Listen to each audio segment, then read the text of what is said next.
আমরা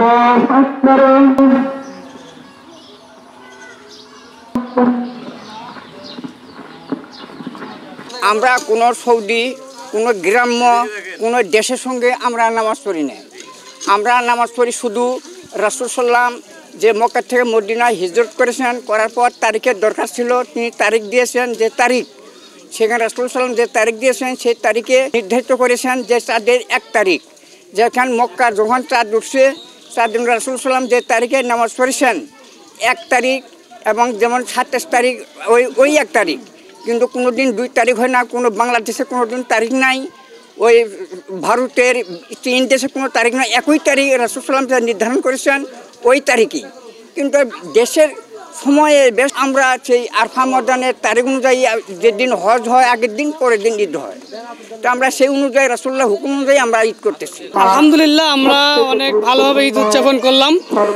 গতকালকে সৌদি আরবে হজের দিন গেছে, হজ হয়েছে সেখানে, আজকে সৌদি আরবে ঈদ পালন হচ্ছে।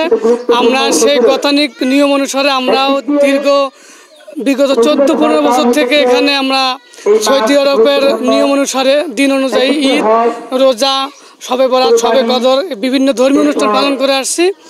কালার এক্সপার্ট, জর্জ স্যাপ এবং মাইল্ড অন হ্যান্ডস টেকনোলজি সমৃদ্ধ অরিক্স ক্রিস্টাল ওয়াশ আপনার আমরা এবারও এটি পালন করলাম।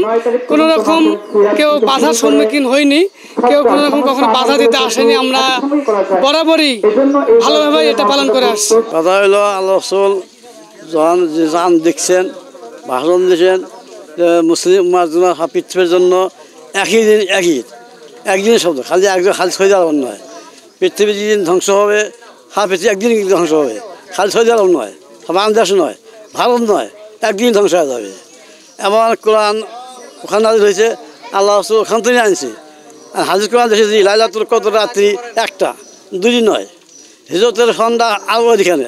আমাদের বাংলাদেশে হিজরত মানি ওই আইন মানি, তাহলে ওটা মানি নাকি?